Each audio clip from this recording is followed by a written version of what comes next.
At the RVC, if you look back 20 years ago, video was huge, but it was on old VHS tapes. And they're very popular. They were on loan from the library, and students really liked them. They found them a really valuable medium for learning. Strangely, somehow there's been a big gap from those VHSs. We had hundreds of them, which sat on the shelf, to today, when suddenly we've realised again that video's got potential. But video is much easier to make now, and it fits more neatly into our teaching and learning. It can be embedded in a PowerPoint, it can be on a website, it can be viewed on an iPhone. These are fantastic new developments, and with a campus like ours, there's so much that moves, so much we need to capture. So video has a huge opportunity here, I think, in our curriculum.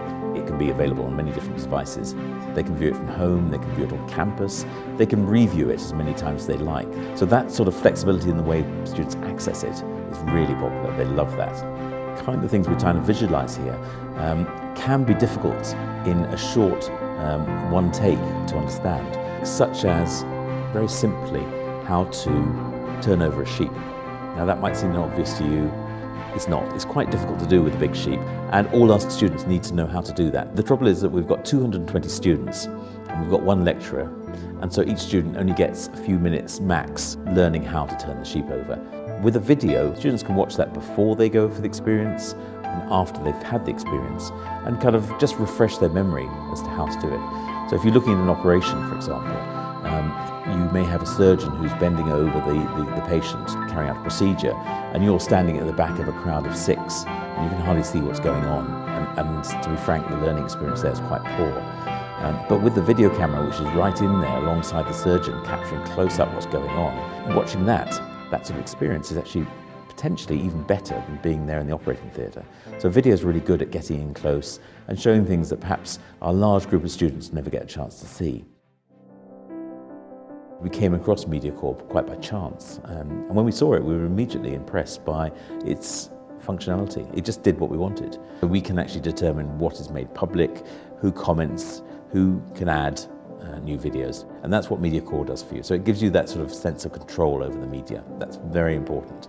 You can just pick a video and put it up on MediaCore, and it really is so straightforward. Anybody can do that. I think our vet students are a little bit conservative and have not necessarily seen the benefits of moving to smarter phones.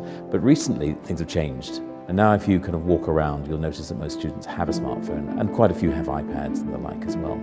Initially, the driver was really just to have a fancy communication device, which was not too expensive. And it's really in the last year or two that we've seen this move towards a search for mobile learning experiences on the phone. So when I first came here, we were just getting to terms with PowerPoint, and the web was happening just about.